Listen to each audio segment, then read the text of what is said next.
Narito na ang balitang pangkalusugan. Madalas na problema ang singaw o mouth sore. Ang tanong, pwede bang gawing gamot ang tawas sa singaw? Ayon sa ilang mga doktor, bagamat walang malinaw na pag-aaral na magpapatunay kung epektibo ang tawas, matagal na itong sinasabi sa iba't ibang kultura na isang mabisang lunas ito para sa singaw.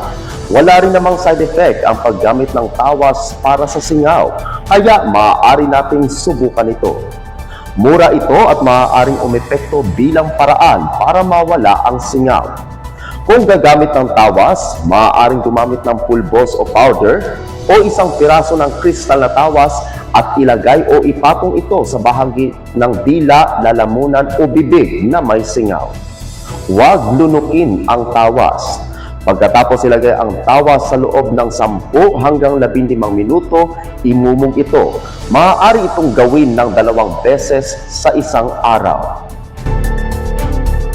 Yan ang balitang pangkalusugan. Ako ang inyong lingkod sa Balita Online, Apolinario Ferdy Dignadice, Valencia.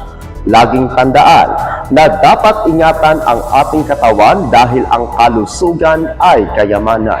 Maraming salamat.